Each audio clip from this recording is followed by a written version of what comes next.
year with all the home games as far as a lot of the away games in the second half? I'm not sure. I've never had one like this, so I'll let you know at the end of the season. We're excited to have a bunch of games at home, though, early to share with our fans, so we're looking forward to that. Is there any advantages or disadvantages? It's hard to say. I've never really seen it. I've never experienced it.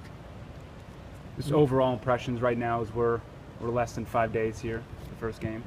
Well, just the overall impression is we've got a lot to improve on. We've got to steadily improve, and we have to understand that we really haven't accomplished anything. We have an opportunity to accomplish something this weekend if we improve and if we play well.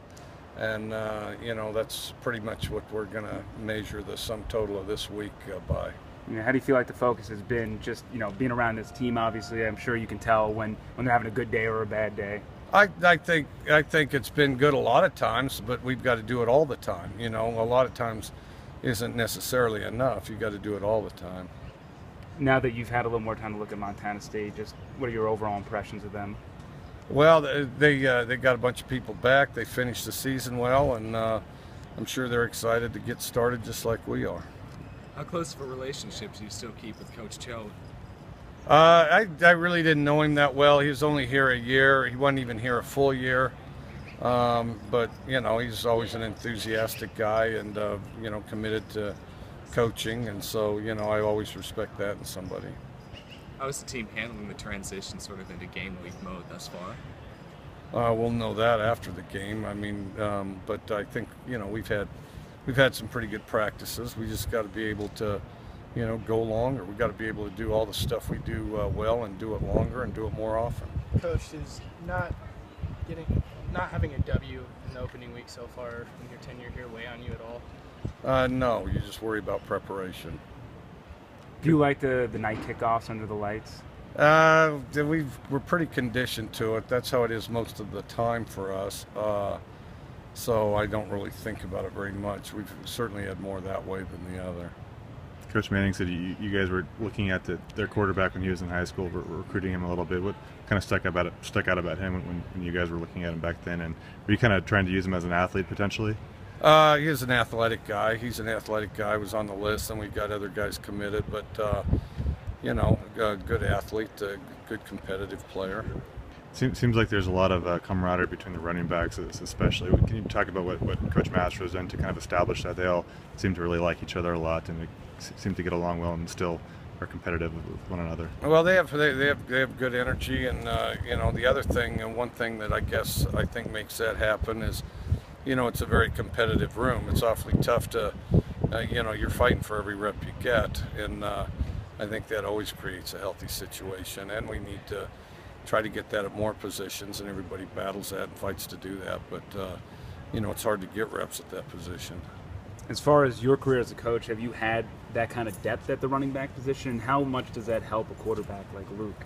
Haven't had that depth. There's pretty good distribution with them, too, as far as classification. I think it's always helpful. We've always had extremely productive running backs. We had the most productive running backs in the league last year, and would like to again this year. And I think that,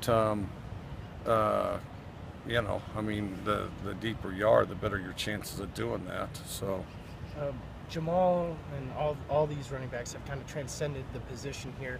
Is it easier going into living rooms of recruits that are running backs and getting recruit out here now? Well, I don't think any of them have transcended their position. I think if they go out there and play well and steadily improve and come as close to their full potential as they can, they have a chance to perhaps do that. But I think they're a group that's competitive, and they all want to play, and they're fighting to get out there on the field. Is there a wide receiver that stuck out the most during this fall camp? I didn't think so. I think, as an overall unit, I think we've got some guys that have some skills that can do some things, and I think that's developed into more competitive than it's been here as far as reps. But I still think they need to continue to emerge.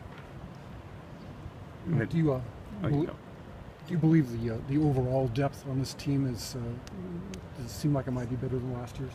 It could be.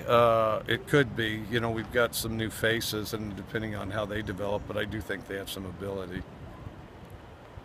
Have you been able to catch the Game of Thrones finale? Yeah, I did actually. What were your impressions of that? You know, it's the same as the last one, the one before that. Wait till next year, you know. Coach, with I know you spent quite a few years in Texas over your time at coaching.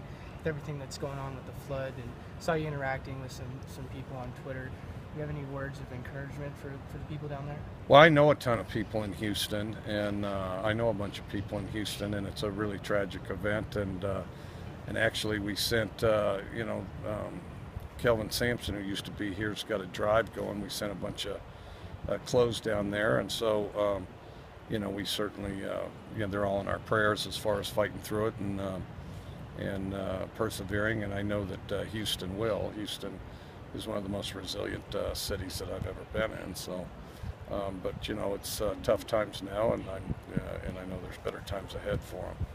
Have you spoken to Kirkland, and do you know how his family's kind of holding up down there right now? No, actually, I was going to just go talk to him just now. I was in the middle of meetings and everything, but Kirkland's from right down there. And then, and of course, the city's kind of checkerboarded up as far as what's flooded and what's not, and what may end up flooded. So.